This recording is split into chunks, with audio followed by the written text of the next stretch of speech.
जय भीम दोस्तों। कल 26 नवंबर था और पूरे देश में संविधान दिवस मनाया गया। बाबा साहब ने जब संविधान सौंपा था इस देश को तो एक लंबा स्पीच है। मैं आज एक कोट उनका आपको सुनाता हूं और उसके बाद बात आगे बढ़ाऊंगा। उन्होंने कहा था कि भारत ने बौद्धों की जनतांत्रिक प्रणाली गंवाई। लंबे समय से जनतंत्र प्रयोग में न होने के कारण उनका नया लगना भारत जैसे देश के लिए संभव हो सकता है। यहाँ जनतंत्र द्वारा तानाशाही को स्थान दिए जाने का खतरा है। नए सिरे से देश में आया जनतंत्र अपना बाहरी रूप बरकरार रखेगा, लेकिन असल में वह तानाशाही को ही जन्म देगा। प्रचंड बहुमत हो तो दूसरी संभावना यानी कि तानाशाही की संभावना ज़्यादा है। इसका ज़बरदस्त खतरा है। जातियां राष्ट्र विरोधी होती हैं। भारतीय संस्कृति में समता, बंधुता, स्वतंत्रता का अभाव है। इसलिए उन्होंने कहा था कि ये द्वंद्व जब तक हम खत्म नहीं करेंगे, भारत एक सशक्त लोकशाही नहीं बन सकता है। 22 दिसंबर 1955 को पूना डिस्ट्रिक्ट लॉ लाइब्रेरी में डॉक्टर अंबेडकर का एक भाषण है, जिसमें उन्होंने कहा था कि किसी भी देश में अगर लोकशाही को मजबूत होना है तो उसकी 7 शर्तें होंगी। और शर्त था, समाज में भयंकर असमानता नहीं होना चाहिए, मजबूत और सुरक्षित विपक्ष रहना चाहिए, कानून और प्रशासन की नज़र में समानता होनी चाहिए, संवैधानिक नैतिकता होनी चाहिए, कॉन्स्टिट्यूशनल मोरालिटी, बहुमत द्वारा अल्पसंख्यक पर अत्याचार नहीं होनी चाहिए, समाज की नैतिकता। यहाँ उन्होंने अफ्रीका का एग्जाम्पल दिया था और अमेरिका का भी एग्जाम्पल देते हैं कि वहाँ पे ब्लैक्स के लिए गोरों ने लड़ाई लड़ी। और अंत में जन चेतना, मास कॉन्शसनेस। इस 7 बिंदु पर अगर देखें तो भाजपा सरकार जो पिछले अब तीसरा टर्म है, हर जगह फेल हुई है। संविधान दिवस तो मना रहे हैं, लेकिन संविधान की जो मूल भावना है उसको तार तार किया जा रहा है।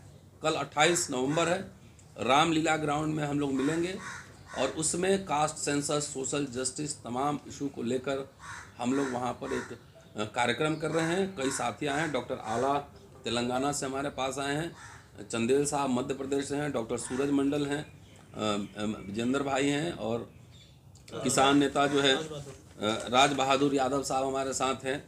तो कल आप जहां भी हों, आप रामलीला ग्राउंड आएँ। और ख़ास तौर से एक आंकड़ा मैं आपको दे रहा हूं कि इंदिरा गांधी ने स्पेशल कंपोनेंट प्लान बनाया था शेड्यूल ट्राइब और शेड्यूल कास्ट के लिए, और आबादी के हिसाब से आवंटन होता था बजट में। और इवन जो मोदी जी के गुरु जी रहे अटल बिहारी वाजपेयी की सरकार में भी 2002 में जो 10th 5 ईयर प्लान था, उसमें केंद्र ने 10.63% और स्टेट को दिया था 11.80%। इतना दिया था, मतलब मिला जुला के 22-23% बजट का फंड आता था। मोदी सरकार में इस साल जो बजट आया है, मैं आंकड़ा देता हूँ इसलिए कह रहा हूँ किस तरीके से संविधान की अवहेलना हो रही है, अनुसूचित जाति, जनजाति, पिछड़ा वर्ग के हितों की अवहेलना हो रही है। इसका एक बानगी मात्र है।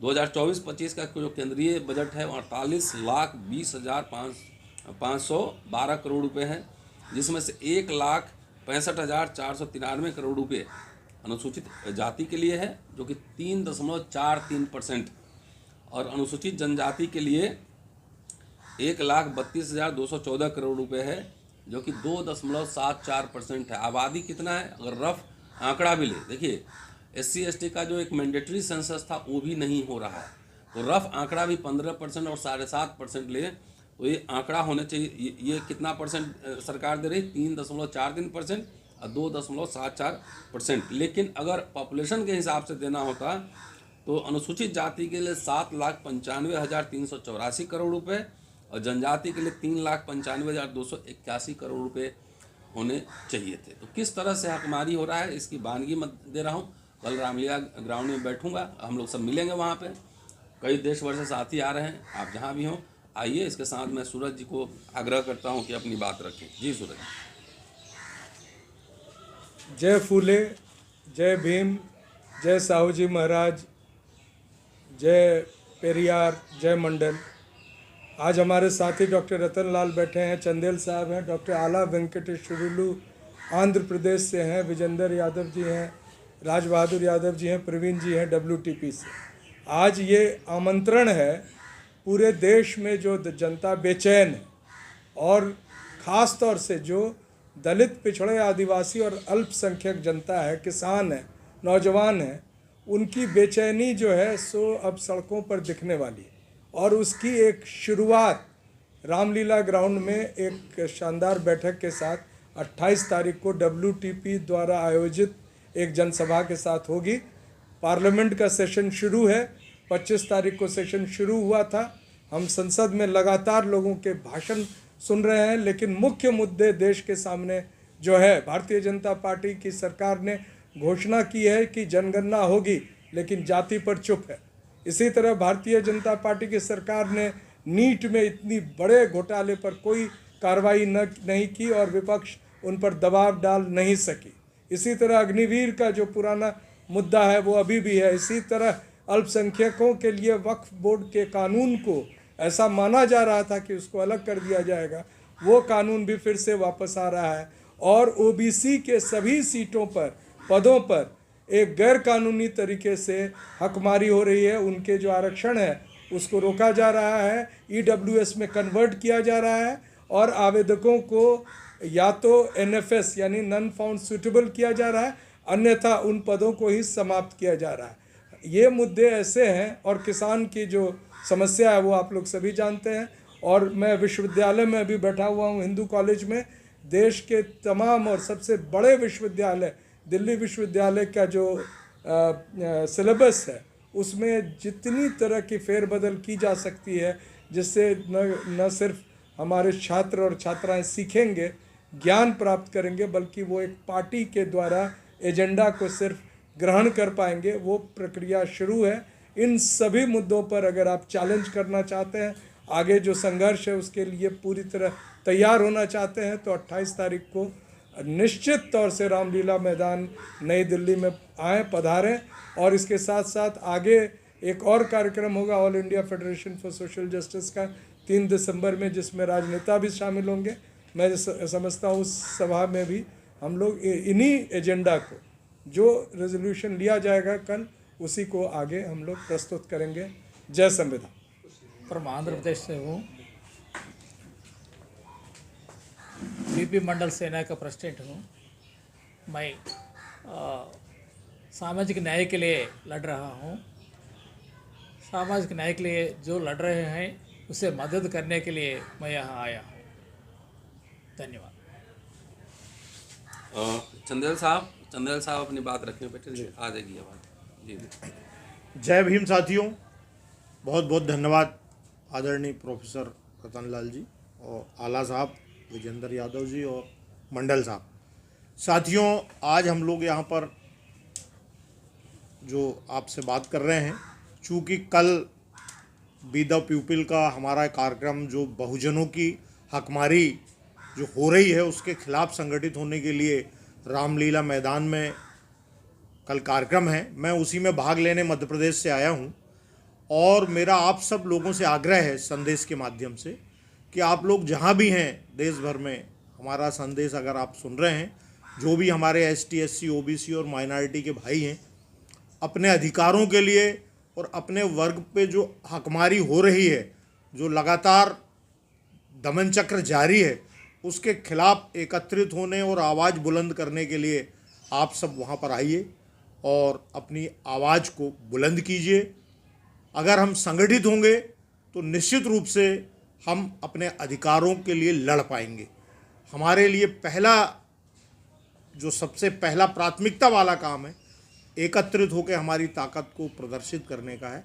तो मेरा आप सब भाइयों से निवेदन है कि सब लोग यहाँ पर आइए और रामलीला मैदान में अपनी आवाज़ को बुलंद करें। धन्यवाद। सभी साथियों को हार्दिक स्वागत करता हूँ। और आज जो प्रेस वार्ता है, ये प्रेस वार्ता जो कल दिल्ली के ऐतिहासिक रामलीला मैदान में वी द पीपल के साथ पैगाम अखिल भारतीय आदिवासी महासभा तमाम सैकड़ों संगठनों को लेकर एक सामाजिक न्याय सम्मेलन का आयोजन सुबह 9 बजे से शाम 5 बजे तक दिल्ली के रामलीला मैदान में होने जा रहा है, जिसमें प्रमुख मुद्दों जातीयगत जनगणना कराकर जिसकी जितनी संख्या उतनी उसकी हिस्सेदारी दिलाने के लिए और EVM हटाकर बैलेट पेपर से चुनाव कराना, चाहे वो लेटर एंट्री का माध्यम, चाहे वो इंटर व्यवस्था को ख़त्म करने के लिए हो, चाहे कॉलेजियम सिस्टम को ख़त्म करने के लिए, और अत्याचार अन्याय के खिलाफ न्याय के लिए और हक अधिकार को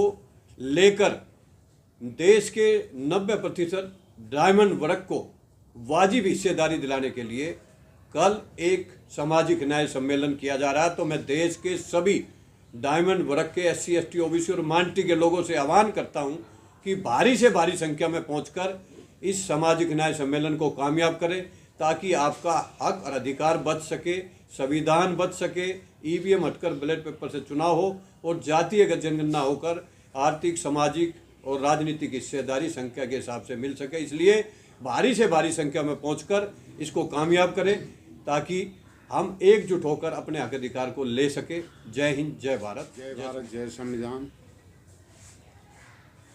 हमारे से पहले जो वक्ताओं ने बोल के गए हैं उनका सभी का दिल की गहराई से हार्दिक स्वागत है।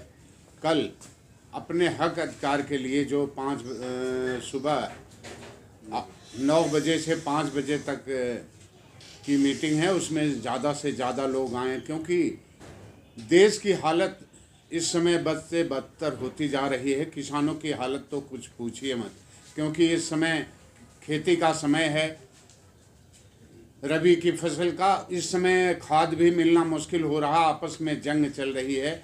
देश अमन चैन भाईचारे से चलता है, न कि नफरती जहर से। तो मेरा कहना है कि अगर माहौल जहरीला हो जाए तो हर जान बदन को खतरा है। खुद माली ही फूलों को नोच करके फेंक दे तो चमन को खतरा है।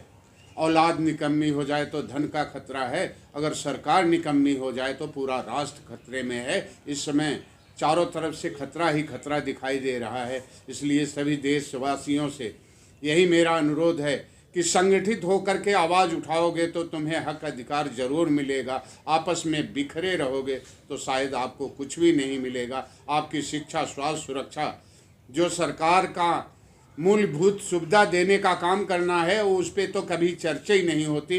ये तो इलेक्शन में प्रचार के माध्यम से सिर्फ देश को बहकाया जा रहा, गुमराह किया जा रहा है। आज आपकी शिक्षा, स्वास्थ्य, सुरक्षा पे भारी चोट हो रही है। इसलिए WTP के माध्यम से सभी संगठन, सैकड़ों संगठन हैं, सभी संगठनों से आह्वान किया जा रहा है कि समय का ध्यान रखते हुए कल ज़्यादा से ज़्यादा संख्या में पहुँचे। सभी का धन्यवाद। आज की इस प्रेस वार्ता में मीडिया के सभी साथियों को मैं प्रणाम करता हूं, नमन करता हूं। अपने सभी संतों, गुरुओं, महापुरुषों को नमन करते हुए मैं आज इस देश के 90% आबादी SC ST OBC और अल्पसंख्यक वर्ग को ये आह्वान करने आया हूं कि कल 28 नवंबर 2024 को आप लोग रामलीला मैदान में अपने हक और अधिकार को मांगने के लिए और उसको जानने के लिए आप लोग ज़रूर और ज़्यादा से ज़्यादा संख्या में आए। मैं एक बात, चूँकि मैं राजनीतिक पृष्ठभूमि से अब अपना ताल्लुकात रखने लगा हूँ, तब आप लोगों को एक बात बस बता देना चाहता हूँ कि राजनीति मतलब हिस्सेदारी होता है, और इस हिस्सेदारी के बारे में आज तक हम लोगों को नहीं बताया गया। इसीलिए हिस्सेदारी को समझने के लिए किसको कितनी हिस्सा मिलनी चाहिए और किस चीज़ में मिलनी चाहिए, इस बात को समझने के लिए आप सभी देशवासियों से मेरा करबद्ध निवेदन है कि 90% अपना हक और अधिकार को समझने के लिए कल रामलीला मैदान में 9 बजे से आप पहुंचकर 5 बजे तक हमारी बातों को सुने और अपने हक और अधिकार की लड़ाई को मजबूती दें। धन्यवाद। जय भारत, जय संविधान।